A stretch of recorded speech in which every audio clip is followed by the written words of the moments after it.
Hi മക്കളെ, Abdullah സാറാണ്. ഇന്ന് നമ്മൾ വന്നിരിക്കുന്നത് ക്രിസ്മസ് എക്സാമിന് നമുക്ക് എങ്ങനെ ഫുൾ മാർക്ക് സ്കോർ ചെയ്യാം എന്ന കാര്യവുമായിട്ടാണ്. അടിപൊളിയായിട്ട് നമുക്ക് പഠിച്ചുകൊണ്ട് തന്നെ ഫുൾ മാർക്ക് സ്കോർ ചെയ്യേണ്ടതുണ്ട്. അപ്പൊ കുറെ പഠിക്കണം, എങ്ങനെ പഠിക്കണം, ഇങ്ങനെ കുറെ കൺഫ്യൂഷൻ മക്കൾക്ക് ഉണ്ടാവും. അപ്പൊ അത്തരം കാര്യങ്ങളൊക്കെ ക്ലിയർ ചെയ്യാൻ വേണ്ടിയാണ് ഈ ക്ലാസ് കണ്ട ഉടനെ നിങ്ങൾക്ക് ഫുൾ മാർക്ക് കിട്ടുന്നല്ല സാർ പറയുന്നത്. ഈ ക്ലാസ് കണ്ട ഉടനെ എങ്ങനെ ഫുൾ മാർക്ക് കിട്ടാം എന്നൊരു ഐഡിയ മക്കൾക്ക് കിട്ടും. അതിനുവേണ്ടിയാണ് സാർ വന്നിരിക്കുന്നത്. കൃത്യമായിട്ട് മക്കൾ എന്ത് ചെയ്യുക, ഈ ക്ലാസ് കംപ്ലീറ്റ് ആയിട്ട് കാണാം. സെറ്റ് അല്ലേ? ഓക്കെ അല്ലേ? സെറ്റ് അല്ലേ? അപ്പൊ നമുക്ക് എന്ത് ചെയ്യാം, ക്ലാസ്സിലേക്ക് കടക്കാം അല്ലെ. അപ്പൊ നമ്മൾ ഫസ്റ്റ് പറയാൻ പോകുന്നത് നമ്മളെ എക്സാം ടൈമിൽ മക്കൾ എല്ലാവരും ചെയ്യുന്ന ഒരു കാര്യമാണ് കളിക്കണം. ഞങ്ങൾക്ക് കളിച്ചേ പറ്റുള്ളൂ, ഞങ്ങൾ എന്നും കളിക്കുന്നതാണ്, ഞങ്ങളുടെ ആരോഗ്യത്തിന് കളി നിർബന്ധമാണ് എന്നൊക്കെ മക്കൾ പറയും. അപ്പൊ കളിക്കണ്ടെന്ന് സാറും പറയില്ല. നമ്മൾ എന്ത് ചെയ്യണം? ക്ലാസ് ഒക്കെ കഴിഞ്ഞു വീട്ടിലേക്ക് വരുന്നു, ഒരു 4:30-5 മണിയാകുമ്പോൾ വീട്ടിലെത്തുന്നു. ഒരു മണിക്കൂറൊക്കെ വേണമെങ്കിൽ എന്ത് ചെയ്യാം, നമ്മൾ മാക്സിമം 1 മണിക്കൂറൊക്കെ വേണമെങ്കിൽ കളിക്കാൻ വേണ്ടി സ്പെൻഡ് ചെയ്തോളൂ. കാരണം നമ്മൾ എന്ത് ചെയ്യാം, നമ്മുടെ മൈൻഡൊക്കെ ഒന്ന് ഫ്രീ ആവാനും ഒക്കെ എന്താണ് റിഫ്രഷ്മെന്റിനൊക്കെ കളി ഇമ്പോർട്ടന്റ് തന്നെയാണ് അല്ലെ. അതുകൊണ്ട് തന്നെ മക്കൾ കളിക്കണ്ട എന്നൊന്നും പറയില്ല. പക്ഷെ കൂടുതൽ ടൈമിലേക്ക്, ലെങ്തി ടൈമിലേക്ക് അല്ലെങ്കിൽ ലോങ് ടൈമിലേക്ക് നീണ്ടു പോവാതെ ഒരു ചെറിയ ടൈം നമുക്ക് എന്തിനു വേണ്ടി മാറ്റി വെക്കാം, കളിക്കാൻ വേണ്ടി മാറ്റി വെക്കാം. ഒരു പ്രശ്നമില്ല. അത് കുറെ ടൈം ആവരുത്. കുറെ ടൈം കളിച്ചാൽ ക്ഷീണമാവും. ക്ഷീണമായി കഴിഞ്ഞാൽ നമുക്ക് പഠിക്കാൻ ഭയങ്കര ബുദ്ധിമുട്ടാവും, പഠിക്കാൻ ടൈമും കുറയും. 2 കാര്യങ്ങളുണ്ട്. കുറെ സമയം കളിച്ചാൽ നമ്മുടെ പഠിക്കാനുള്ള സമയം കുറവായിരിക്കും, അതുപോലെ തന്നെ നമ്മൾ ടയേർഡും ആയിരിക്കും. അതുകൊണ്ട് തന്നെ നമ്മൾ എന്ത് ചെയ്യുക, ഒരു ചെറിയ ടൈം നമുക്ക് കളിക്കാൻ വേണ്ടി മാറ്റിയേക്കാം. ഒരു പ്രോബ്ലം ഇല്ല. ചെറിയ ടൈം കൃത്യമായിട്ട് മക്കൾ നോട്ട് ചെയ്യണം. സാർ കളിക്കാൻ വേണ്ടി പ്രോത്സാഹിപ്പിച്ചു എന്ന് മക്കൾ വിചാരിക്കരുത്. നമ്മൾ ക്രിസ്മസ് എക്സാമിന് ഫുൾ മാർക്ക് സ്കോർ ചെയ്യണമെങ്കിൽ ഞങ്ങൾ കളിക്കണം എന്നല്ല സാർ പറഞ്ഞത്. പക്ഷെ കളിക്കാൻ വേണ്ടി മക്കൾ എന്ത് ചെയ്യാം, ചെറിയൊരു ടൈം ഒക്കെ മാറ്റി വെക്കാം. That's no problem. അതുകൊണ്ട് വലിയൊരു പ്രശ്നങ്ങളൊന്നും ഉണ്ടാവുന്നില്ല. നമ്മുടെ മൈൻഡ് ഒന്ന് ഫ്രീ ആവുകയും ചെയ്യും. ബെറ്റർ ആണ്. ഓക്കെ. ദെൻ നമ്മൾ പറയുന്ന ഒരു കാര്യം എന്ന് പറഞ്ഞാൽ, കളിച്ചു കഴിഞ്ഞു ടയേർഡായി വന്ന് കിടന്നുറങ്ങി ക്രിസ്മസ് എക്സാമിന് മാർക്ക് കിട്ടുന്നു, ഇത്തരം സ്വപ്നങ്ങൾ കാണാതെ കൃത്യമായിട്ടും അതിനുവേണ്ടി നമ്മൾ ടൈം സ്പെൻഡ് ചെയ്യേണ്ടതുണ്ട്. അതിനുവേണ്ടി എങ്ങനെ നമുക്ക് ടൈം സ്പെൻഡ് ചെയ്യാം എന്നുള്ള കാര്യങ്ങളാണ്. ക്രിസ്മസ് എക്സാം എഴുതി കഴിയുമ്പോൾ നമ്മൾ ടെൻഷൻ ആവാതെ, അല്ലെങ്കിൽ നമ്മുടെ വെക്കേഷൻ എന്ന് പറഞ്ഞാൽ നമുക്ക് എൻജോയ് ചെയ്യാൻ പറ്റണമെങ്കിൽ അടിപൊളിയായിട്ട് നമ്മൾ എന്ത് ചെയ്തിരിക്കണം, ക്രിസ്മസ് എക്സാം കംപ്ലീറ്റ് ചെയ്തിരിക്കണം അല്ലെ. അതുകൊണ്ട് തന്നെ മക്കൾക്ക് ഉറങ്ങേണ്ട ടൈമിന് കൃത്യമായിട്ട് പ്രോപ്പർ ആയിട്ടുള്ള ഒരു പ്ലാനിങ് വേണം.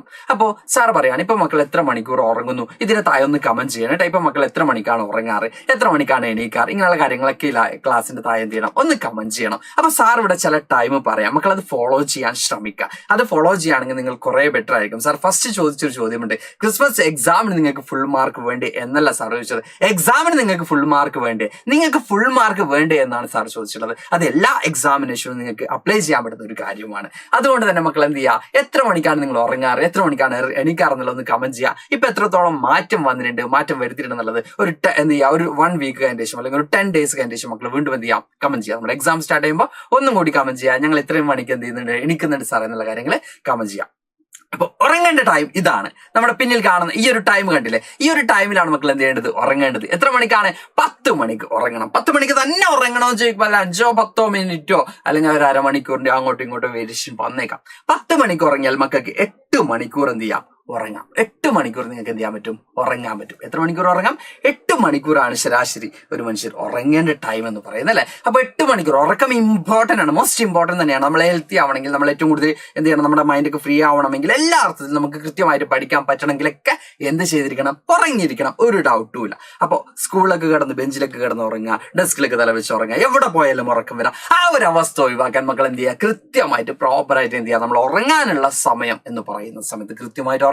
അപ്പോൾ 10 മണിക്ക് ഉറങ്ങുന്ന ഒരു കുട്ടിക്ക് 8 മണിക്കൂർ കംപ്ലീറ്റ് ചെയ്യാം എന്ന് പറയുമ്പോൾ പല ആളുകളും കാണാത്ത ഒരു സമയത്താണ് സാർ എണീക്കാൻ പറയുന്നത്. പല ആളുകളും ചിലപ്പോൾ കണ്ടിട്ടുണ്ടാവില്ല, സ്കൂൾ ബസ് വരുന്നതിന് കണക്കായിട്ട് അലാം വെച്ചിട്ടുള്ള മക്കളൊക്കെ ഉണ്ടാവും. പക്ഷെ അതൊക്കെ മാറ്റിവെക്കാം. എക്സാം ആണ്. ഓക്കെ. അപ്പൊ നമ്മളിവിടെ എണീക്കേണ്ടത് എത്ര മണിക്കാണ് മക്കളെ? 10 മണിക്ക് ഉറങ്ങിയാൽ എത്ര മണിക്ക് എണീക്കാം? 8 മണിക്കൂർ കംപ്ലീറ്റ് ചെയ്യണം. 6 മണിക്ക് ഇതുപോലെ നമ്മളെ മക്കളെ കണ്ടില്ല, ഹായ് എന്നൊക്കെ പറഞ്ഞ് നല്ല ചില്ലായിട്ട് എന്ത് ചെയ്യുന്നുണ്ട്, എണീറ്റ് നിൽക്കുന്നുണ്ട് അല്ലെ. അപ്പൊ അതുപോലെ തന്നെ എന്റെ മക്കളും എന്ത് ചെയ്യുക, 6 മണിക്ക് തന്നെ എണീക്കുക. അപ്പൊ നിങ്ങൾ അവിടെ എന്ത് കംപ്ലീറ്റ് ചെയ്തു? 8 മണിക്കൂർ എന്ന് പറയുന്ന ആ ഉറങ്ങാനുള്ള ടൈം നിങ്ങൾ എന്ത് ചെയ്തു, കംപ്ലീറ്റ് ചെയ്തു. അതുപോലെ തന്നെ നിങ്ങൾക്ക് ആവശ്യത്തിന് പഠിക്കാനും കളിക്കാനൊക്കെ അവിടെ ടൈം ഉണ്ടാവും. നമ്മുടെ ലൈവ് ക്ലാസ്സസ് ഉണ്ടാവും. അതുപോലെ തന്നെ നിങ്ങൾക്ക് പഠിക്കാൻ നോട്ട്സും കാര്യങ്ങളൊക്കെ ഉണ്ടാവും. അതിനൊക്കെ മക്കൾ കൃത്യമായിട്ട് പഠന കാര്യങ്ങൾക്ക് കൃത്യമായിട്ട് മക്കൾ എന്ത് ചെയ്യണം, ടൈം സ്പെൻഡ് ചെയ്തേ പറ്റുള്ളൂ. അപ്പൊ 8 മണിക്കൂർ ഉറങ്ങിക്കഴിഞ്ഞു. ഉറങ്ങുന്നതിന് മുമ്പും ഉറങ്ങിയതിന് ശേഷവും മക്കൾ എന്തിനു വേണ്ടി ടൈം സ്പെൻഡ് ചെയ്യണം, പഠിക്കാൻ വേണ്ടി ടൈം സ്പെൻഡ് ചെയ്യണം. അപ്പൊ സാർ നേരത്തെ പറഞ്ഞതുപോലെ തന്നെ ഒരു കുട്ടി 4 മണി അല്ലെങ്കിൽ 4:30 അല്ലെങ്കിൽ 5 മണിക്ക് വീട്ടിൽ തിരിച്ചെത്തിയാൽ 1 മണിക്കൂർ കളിക്കുന്നു മാക്സിമം. അതിനുശേഷം നിങ്ങൾ എന്ത് ചെയ്യുന്നു, ഫ്രഷ് ആവുന്നു. അതിനുശേഷം നിങ്ങളുടെ എന്താ പറയാ, മതപരമായിട്ടുള്ള കാര്യങ്ങൾ ഉണ്ടെങ്കിൽ ഉണ്ടെങ്കിൽ അത്തരം കാര്യങ്ങളിൽ എൻഗേജ്ഡ് ആവുന്നു. ദെൻ നിങ്ങൾ എന്തിനു വേണ്ടി ടൈം സ്പെൻഡ് ചെയ്യണം? പഠിക്കാൻ വേണ്ടി സ്ഥലത്തിന്റെ ക്ലാസ്സസ് ഉണ്ടാവും, അതുപോലെ തന്നെ നിങ്ങൾക്ക് നോട്ട്സും കാര്യങ്ങളൊക്കെ ഉണ്ടാവും പഠിക്കാൻ അല്ലെ. അപ്പൊ അത്തരം കാര്യങ്ങൾക്കൊക്കെ വേണ്ടി മക്കൾ എന്ത് ചെയ്യണം?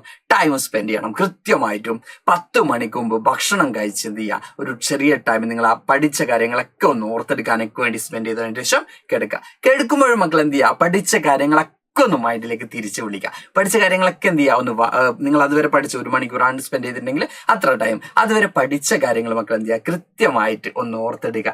അതിൽ ഏതെങ്കിലും ഒരു പോയിന്റ് വിട്ടുപോയിട്ടുണ്ട്, ഇപ്പൊ ഒരു ഇയർ ആണ്, അല്ലെങ്കിൽ ഒരാളുടെ പേരാണ്, അല്ലെങ്കിൽ ഒരു സംഖ്യയാണ്, എന്തുമാവട്ടെ, എന്തെങ്കിലുമൊക്കെ നിങ്ങൾ വിട്ടുപോയിട്ടുണ്ടെങ്കിൽ അത് പിന്നെ നോക്കാം, രാവിലെ എണീറ്റ് നോക്കാം എന്ന് പറയുന്നതിന് പകരം ആ ഉറങ്ങാൻ കിടക്കുന്ന അതേ അവസ്ഥയിൽ നിങ്ങൾ എന്ത് ചെയ്യുക? ജസ്റ്റ് ഒന്ന് പോയി ആ പേര് വായിക്കുക, അല്ലെങ്കിൽ നിങ്ങൾ എന്താണോ മറന്നു പോയിട്ടുള്ളത് അത് വായിക്കുക. പിന്നെ ആ വർഷം മുഴുവൻ നിങ്ങളുടെ മൈൻഡിൽ അത് ഉണ്ടാവും. കാരണം നിങ്ങൾ അത് മാത്രമാണ് പിന്നീട് എന്ത് ചെയ്യുന്നത്? അതിന് മാത്രം കൂടുതൽ ഇമ്പോർട്ടൻസ് കൊടുത്തുകൊണ്ടാണ് അത് വായിക്കുന്നത്. അപ്പൊ കൃത്യമായിട്ട് കിടക്കുമ്പോൾ എന്ത് ചെയ്യുക?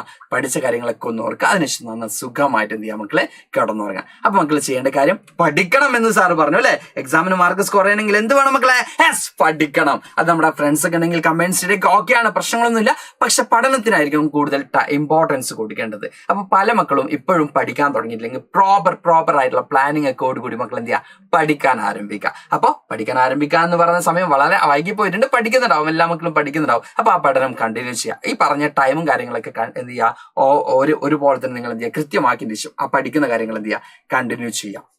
ഇവിടെ സാറിന് പറയാനുള്ളത് എത്ര മണിക്കൂർ നിങ്ങൾ പഠിക്കാൻ സ്റ്റാർട്ട് ചെയ്യും എന്നുള്ളത് ഇമ്പോർട്ടന്റ് ആണ്. എത്ര മണിക്ക് അവസാനിപ്പിക്കും എന്നുള്ളത് ഇമ്പോർട്ടന്റ് അല്ല. നിങ്ങളൊരു ടോപ്പിക് കംപ്ലീറ്റ് ചെയ്യുന്നു, ആ ടോപ്പിക് കംപ്ലീറ്റ് ചെയ്യാൻ ചിലപ്പോൾ ആ ടോപ്പിക് ലെങ്തി ആണെങ്കിൽ 1.5 hours അല്ലെങ്കിൽ 2 hours ഒക്കെ നിങ്ങൾ ടൈം സ്പെൻഡ് ചെയ്യേണ്ടി വന്നേക്കാം. 1.5 മണിക്കൂറും 2 മണിക്കൂറൊക്കെ ഇരുന്ന് പഠിക്കേണ്ടി വന്നേക്കാം. ഒരു ടോപ്പിക് 1 മണിക്കൂർ കൊണ്ട് നിങ്ങളെ കൊണ്ട് പഠിച്ചു കഴിഞ്ഞിട്ടുണ്ടെങ്കിൽ അവിടെ നിങ്ങൾക്ക് എന്ത് ചെയ്യുക? സ്റ്റോപ്പ് ചെയ്യുക.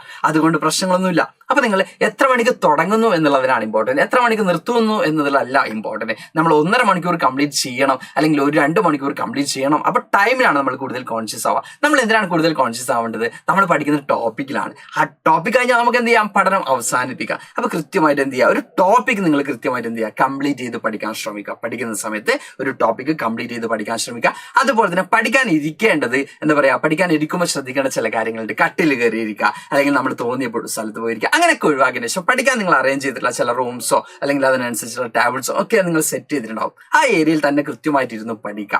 അതുപോലെ തന്നെ നമ്മൾ പഠിക്കാനിരിക്കുമ്പോൾ ശ്രദ്ധിക്കേണ്ട മറ്റൊരു കാര്യം, നമ്മൾ ലൈറ്റിന്റെ നേരെ മുമ്പിലായിട്ട് ഇരുന്നിരുന്ന നമ്മുടെ ബുക്കിലേക്ക് കൃത്യമായിട്ട് വെളിച്ചം കിട്ടുന്ന രീതിയിൽ എന്ത് ചെയ്യുക? ഇരുന്ന് പഠിക്കാം. അപ്പോൾ കൃത്യമായിട്ട് ബുക്കിലേക്ക് എന്ത് ചെയ്യണം? വെളിച്ചം കിട്ടണം. അതുപോലെ തന്നെ ഉറക്കെ വായിച്ച് പഠിക്കുക. കുറച്ച് ലൗഡായിട്ട് നമ്മൾ വായിച്ച് തന്നെ പഠിക്കണം. അപ്പൊ നമ്മുടെ 3 സെൻസ് ആണ് അവിടെ വർക്ക് ചെയ്യുന്നുള്ളത്. നമ്മുടെ ടങ്കും, അതുപോലെ തന്നെ നമ്മുടെ എന്താ പറയാ ചെവിയും, അതുപോലെ തന്നെ നമ്മുടെ കണ്ണും. 3 സെൻസ്. നമ്മൾ എത്രത്തോളം സെൻസ് യൂസ് ചെയ്യുന്നോ അത്രത്തോളം നമ്മുടെ മെമ്മറിയിൽ എന്ത് ചെയ്യും? നമ്മൾ പഠിച്ച കാര്യങ്ങൾ ഓർമ്മയിൽ ഉണ്ടാവും. അപ്പൊ നമ്മൾ മാക്സിമം എന്ത് ചെയ്യുക? നല്ല സൗണ്ടിലൊക്കെ വായിക്കുക. അപ്പൊ നമ്മുടെ നാവ് അവിടെ വർക്ക് ചെയ്യുന്നുണ്ട്, നമ്മുടെ മൗത്തൊക്കെ വർക്ക് ചെയ്യുന്നുണ്ട്, അതുപോലെ തന്നെ നമ്മുടെ ചെവി വർക്ക് ചെയ്യുന്നുണ്ട്, നമ്മുടെ കണ്ണ് വർക്ക് ചെയ്യുന്നുണ്ട്. അപ്പൊ മാക്സിമം നമ്മുടെ മെമ്മറിയിൽ എന്ത് ചെയ്യും? ആ പഠിച്ച കാര്യങ്ങളൊക്കെ നിൽക്കും. അപ്പൊ പിന്നെ ഒരു കാര്യം വീട്ടുകാരോട് പറയാം, TV ഒക്കെ വെച്ചിട്ടുണ്ടെങ്കിൽ ആ പഠിക്കാൻ ഇരിക്കുന്ന സമയത്ത് TV എന്ത് ചെയ്യാം? ഓഫ് ചെയ്യാൻ പറയാം. അല്ലെങ്കിൽ നിങ്ങൾക്ക് കേൾക്കാൻ പറ്റാത്ത രീതിയിൽ അതിന്റെ വോയിസ് സെറ്റ് ചെയ്യാൻ പറയാം. നിങ്ങൾ അതിനനുസരിച്ച് എന്ത് ചെയ്യുക? നിങ്ങളുടെ റൂമോ കാര്യങ്ങളോ സെറ്റ് ചെയ്ത് വെക്കുക. അപ്പോൾ പഠിക്കുമ്പോൾ ശ്രദ്ധിക്കേണ്ട കുറെ കാര്യങ്ങളുണ്ട്. കൃത്യമായിട്ട് വായിക്കുക. വായിക്കുന്നിടത്തൊന്ന് വിരൽ വെച്ച് പോവുക. അവിടെ കൃത്യമായിട്ട് നമ്മൾ എന്ത് ചെയ്യുക? വായിക്കുന്ന സ്ഥലങ്ങളിൽ തന്നെ കോൺസെൻട്രേറ്റ് ചെയ്തിരിക്കുക. മറ്റ് കാര്യങ്ങളിലേക്ക് എന്ത് ചെയ്യുക? ശ്രദ്ധ ചെലുത്താതിരിക്കുക. കൃത്യമായിട്ട് പഠിക്കേണ്ട കാര്യങ്ങളിൽ മാത്രം എന്ത് ചെയ്യാം?